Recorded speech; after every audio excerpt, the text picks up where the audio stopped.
Oh, we're live! Hello, everyone, and welcome to the actual final stream before BlizzCon. Unless for some reason I decide to stream tomorrow. As you can see, you've got a highly professional setup here today, as well. Where I'm lying on my bed, I've got this perch. Let me show you. Okay, so aha! I have this is like my my Heroes of the Storm folder, which was from, for example, you can see the embargo date. This was from the other one. Won't focus in. You'll just have to trust me that it says March 29th, which was earlier. There we go. March 29th.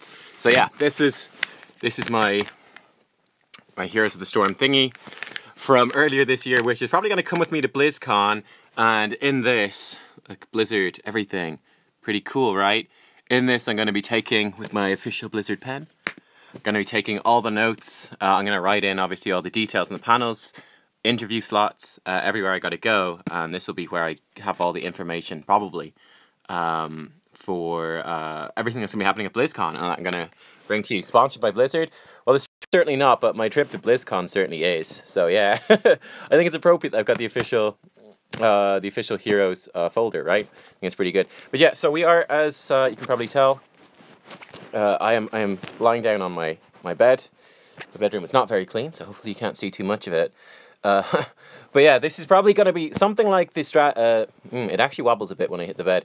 This will be something like the structure we've got for BlizzCon streams, right? So I'll probably be using my hotel room, where I'll be quiet and there'll be Wi-Fi. So this is kind of a test to see, roughly speaking, what that should be like. Legion of the Storm says, "You belong to Blizzard now." Here are my feet, by the way. Hello. And shall do their bidding. Definitely execute Order 66. That's what Blizzard told me to do. So watch out. But yeah, what we're going to do in today's stream is I'm going to very quickly go through some of my predictions for the other games. So I did a video yesterday about the 5 heroes that I would like to see. Do it! 5 heroes I would like to see announced at BlizzCon potentially this year. In this stream, I'm going to cover broader predictions for, yeah, as Cascon just said, he remembers when the PC used, my PC used to be over there on the desk. In fact, let me show you guys. My room is really small. So we got like the window there, but I used to stream over on that desk. It's tiny little room, which needs a really good cleaning. Basically, since I stopped recording in here, I literally just come here and sleep, and I spend all the time in the PC room. So it's a total mess on multiple levels. It needs to be fixed. But yeah, that will happen at some stage. Oh, yes. Okay, so a few things to cover. So I'm going to cover in this video predictions for other games, also some general predictions for Heroes of the Storm that are not the particular heroes, seeing as I did a video on this. This will cover the other ones. I'll cover the other games too. Huking just asked about the Shadow of War playthrough, and Cascon just asking there about World of Warcraft. So for Shadow of War, I wanted to record more, but I just simply haven't had the time to get everything covered. So what I've got is there will be Shadow of War videos up to tomorrow. Then for the days of BlizzCon, there will not be any. I may have time to record some more Shadow of War today. I'll try. No guarantees though, but you might see some after BlizzCon as well. And then when I get back from BlizzCon, I'll sit down to record some more. But there will be a few days without Shadow of War, unfortunately. In terms of World of Warcraft, yeah, that stuff will obviously definitely be continuing. I've got a lot of the stuff edited. I need to sit down and actually edit, because I'm changing the way I'm producing, especially the leveling stuff. So the videos for the leveling for World of Warcraft are going to take a little bit longer to get done. But I have a few of the raids, and I've got a whole load of the dungeons already done, edited, and uploaded to YouTube. So once I get through the leveling stuff, there'll be actually very fast-paced release of particularly the dungeon and raiding content. So yeah, you can stay tuned for tons of WoW videos going forwards. And, you know, for example, if they do announce a water-based World of Warcraft expansion, perhaps I'll just release because I did leveling in Vashir, which is a Cataclysm zone, but perhaps I'll release that as kind of like a bit of a throwback to the underwater zone, if that's relevant to the expansion. So stuff like that. yeah, so that's kind of what sort of stuff you can look forward to. I've recorded a bunch of Heroes videos, including post-commentary games, so interested to see what you think of that. Those will be out over the next few days as well while I'm away. Okay, let's talk about predictions. What do I expect in terms of BlizzCon? And hopefully, I'm intending to do Patreon stuff today. I've been really slow doing that, but yeah, Patreon stuff, hopefully I'll be able to sit down and record as much of that as possible today. So yeah. That's the plan, is try get as much Patreon things done as possible before I leave. There may be some that have to be left to when I get back. Okay, predictions, BlizzCon. Let's just quickly clear out of the way the games that I don't have many predictions on. So let's say Diablo. Again, I've not played Diablo. I don't know much about it. So there's not really much I can predict. As far as we know, there's no big Diablo news at this year's BlizzCon. So I'm not really expecting too much from Diablo. In terms of Hearthstone, again, I don't know anything about Hearthstone really, but presumably there will be a new expansion. Perhaps like an Outland Legion-based expansion, I think would be something I don't think they've covered yet, as far as I know. So yeah, I could expect, I mean, they release, as far as I'm aware, they release Hearthstone expansions very regularly, so I'd expect something like that. In terms of StarCraft, again, not a game I currently play, but I did really enjoy the Nova Covert Ops story-based expansion. So I'd be interested to see if they do something like that again, right? Because I don't think they have announced anything. Perhaps you guys can let me know in the chat if they have. I don't think they have. But perhaps, you know, like a young James Rayner, and it's sort of like Outcast days. I mean, you could do like a young Dahaka. You could easily do, you know, it's like the young Han Solo thing, right? You could easily do a young XYZ for a lot of the heroes in StarCraft, which I think you'd have plenty of content there to make a really interesting story-based game and flesh out some of those characters. So I kind of expect that as one potential thing they could announce. But again, not active StarCraft players, not an expert, I don't really know.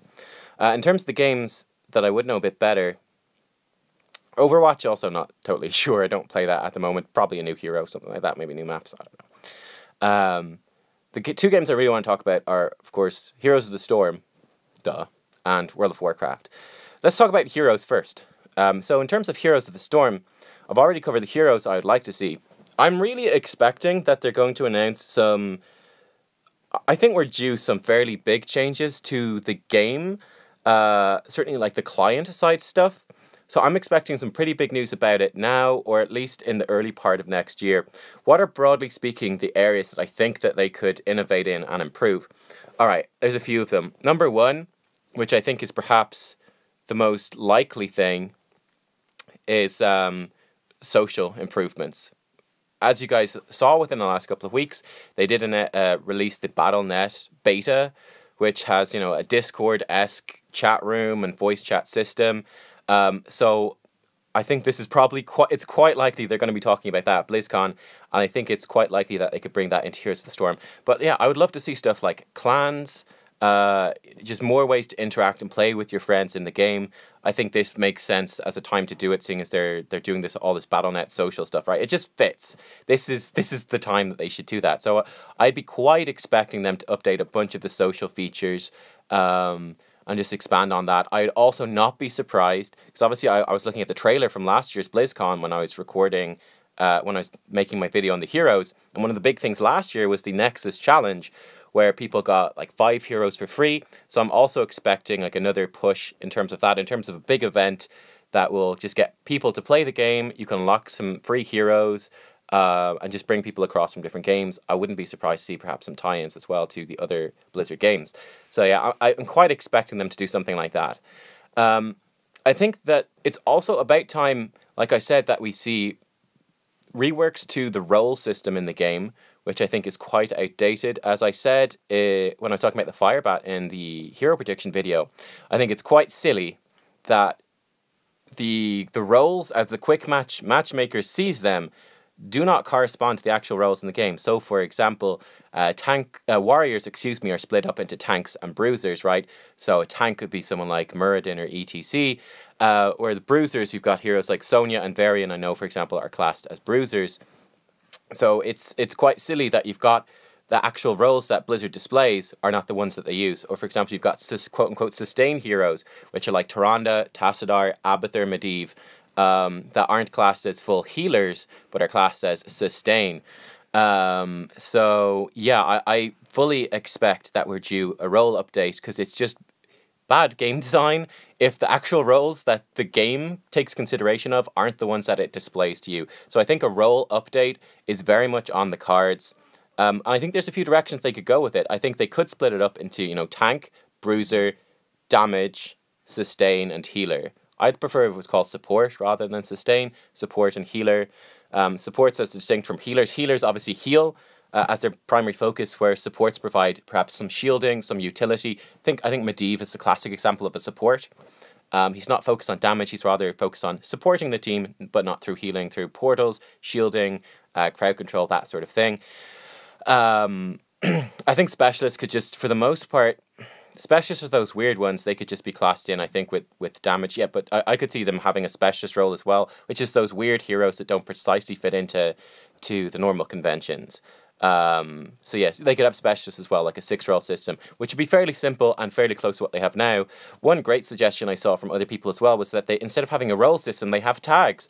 So you simply tag heroes with the characteristics of that hero. So for example, you could have heroes tag with, you know, ranged, damage, healer, bruiser, tank, frontline. So for example, heroes that can perform multiple roles, you can give them different kinds of tags and they could fit into that. So let's say, for example, Falstad, who can have quite a mage focus build or quite a sustained damage focus build with basic attacks, could have tags for sustained damage, you know, basic attacker, but also mage and burst, right? So that you look at Falstad and go, oh, these are the different things he can provide, but you can sort of tailor it in different ways, and that you could search things by tag and stuff like that. So that's one potential way. Now it does add, it's much more complex and it's quite different from the,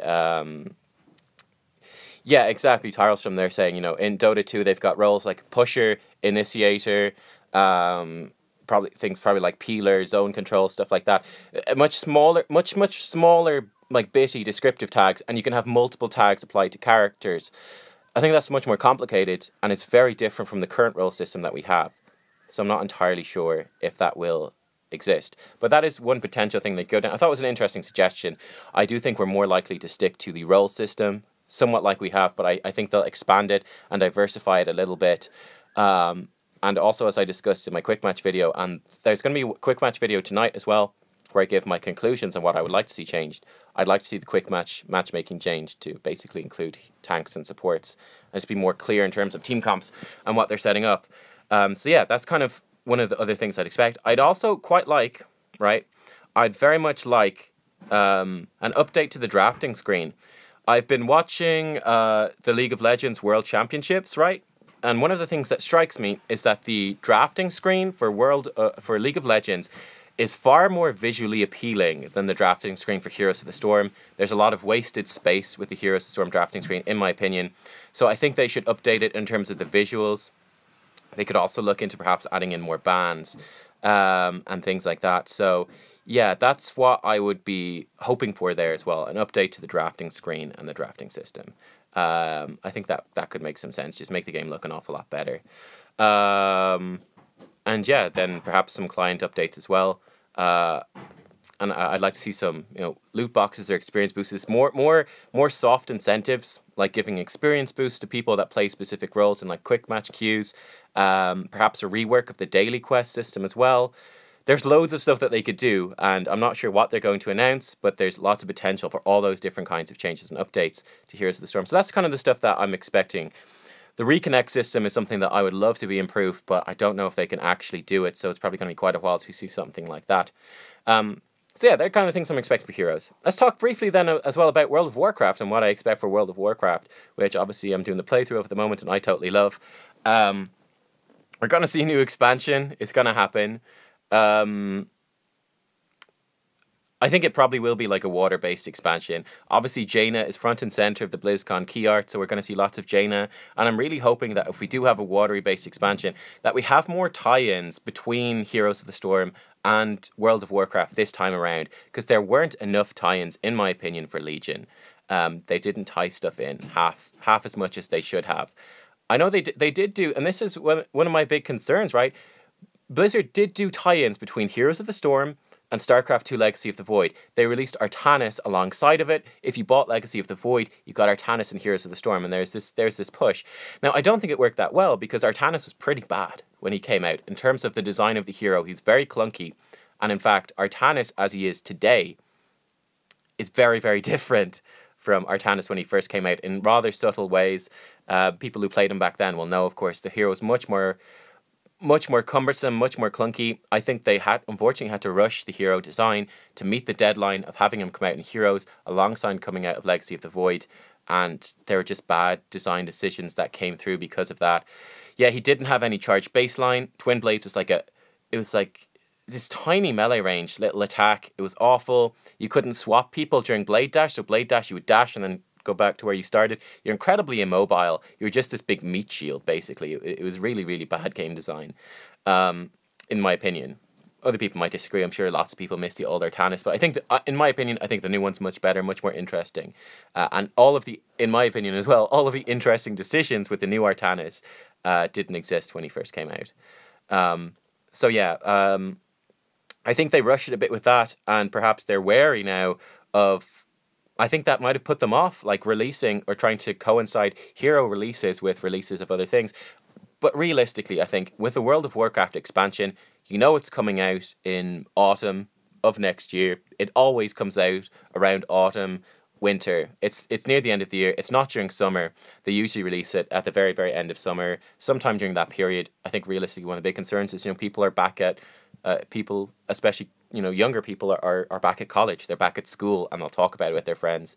And they won't burn out and burn through the content as quickly because they got to consider college and school and stuff. I think that's a pretty big consideration, actually. And people are more likely to buy it for Christmas and stuff like that. So, yeah, I think when it's coming out, they should have a good hero worked out to bridge the two. I think that makes so much sense, and hopefully they don't get put off by what I would see as an Artanis disaster. Yes, Legion was released at the end of August, which was the earliest ever release of an expansion. So yeah, I think we're going to have the next WoW expansion will be out at the end of summer. I expect we're going to have, and they'll obviously talk about Antorus, the end of the Argus patch coming up here. There have been leaks of a Kulturas armor set. Jaina's front and center of BlizzCon, so I think we're going to see Jaina be a massive part of the next WoW expansion. I'd expect a pre-expansion event. What would make a lot of sense? Refugees from Kulturas, right? Refugees from Kulturas. I think that makes sense. Something's gone horribly wrong over on these islands out in the middle of the sea. Old gods are back. Shit's going down. I expect we might see one further patch be based around Silithus. We've had leaks about Silithus, that Sargeras will attack Silithus. Silithus will be damaged. Then I think we'll have a pre-patch as well, where we're going to have refugees, ships, world quests around the shores of the old world, of like invasions, things like that. Stuff is going horribly wrong. Then we get ready to go out, take boats out into the sea, reinvade these islands and put an end possibly to like the Old God and N'Zoth. I think that's probably what is going to happen there. The Burning Legion is going to be ended after Argus and Antorus. It's the end of the Burning Legion. I think we're going to be moving into Old God territory probably for the next expansion. Quite probably Ajara as well.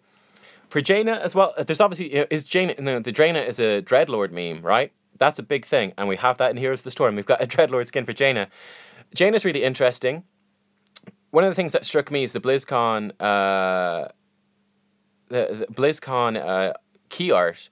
Jaina does not look evil in the key art for BlizzCon. She looks like kind of intriguing, mysterious, but she doesn't look evil. I think it'd be a real waste for Blizzard to make Jaina an evil character.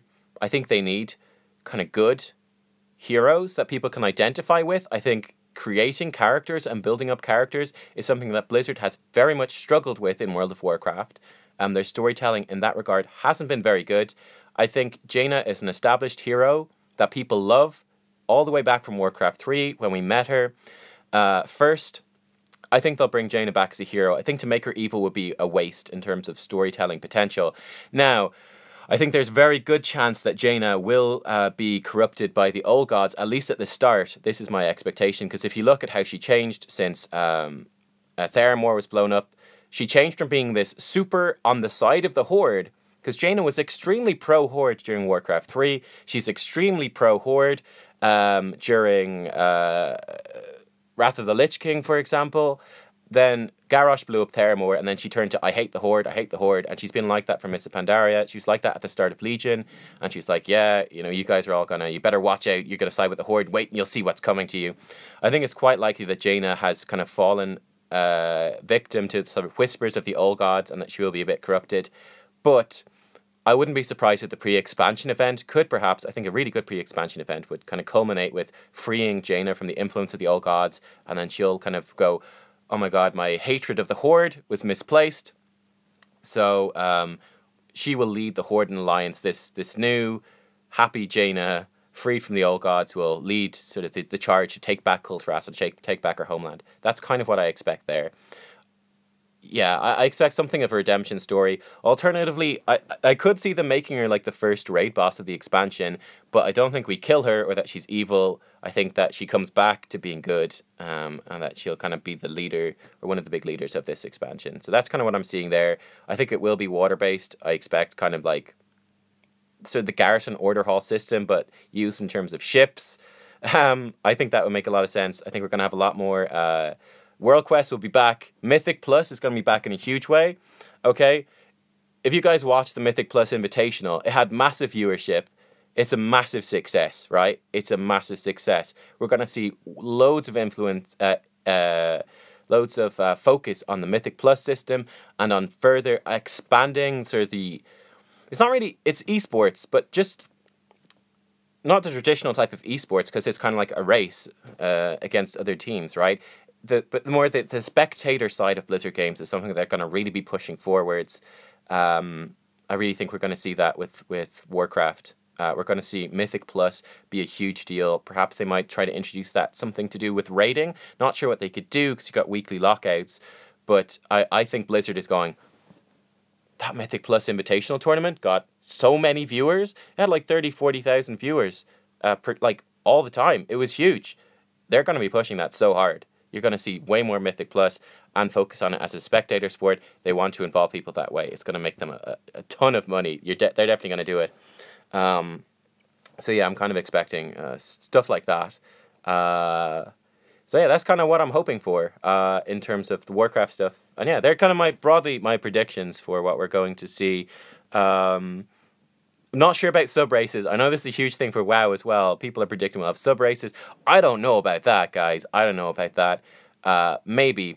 One thing I'll definitely say is they're not going to add in, or they shouldn't add in sub-races as just this cosmetic option. I think that's stupid. I think that's really dumb. If they bring in sub-races, I think just like Legion was a focus on classes and the class campaign, so the kind of class fantasy, I think they could definitely have a focus on racial fantasy. You know, this is your race or your sub-race. If they bring them in, they'll focus that in on, that's what they'll focus on. If they're going to do sub-races, they'll have it be a massive part of the story, just like the class, order hall, campaign stuff was in Legion. It just makes the most sense. It would be silly to bring it in as a purely cosmetic thing. So yeah, that's what I expect to see there. I'm somewhat skeptical about the sub-races thing, though. It seems quite clunky to me, but we'll see. We'll see. We'll see. I mean, they could just be bringing that stuff in that was leaked, like the Lightforged Draenei. That could just be simply a cosmetic thing that they didn't get out in time for Argus, but they will put in soon enough. So, yeah, that's kind of what I'm expecting there. I also hope that Sylvanas will actually play a role in the next expansion. So, yeah, that's basically what I'm thinking there. Will they bring out a new game mode in terms of Heroes of the Storm? One of the things I've always wanted, I'll end on this is the final point.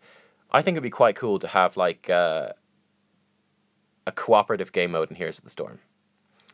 Because like I said, they had the Mythic Plus Invitational, this whole co-op, but it's also competitive, right? It's two co-op teams racing each other, yeah? Racing each other in World of Warcraft. And that was a massive viewer success because you've got an awful lot of people that really enjoy playing cooperative stuff, but that don't want to play competitive stuff.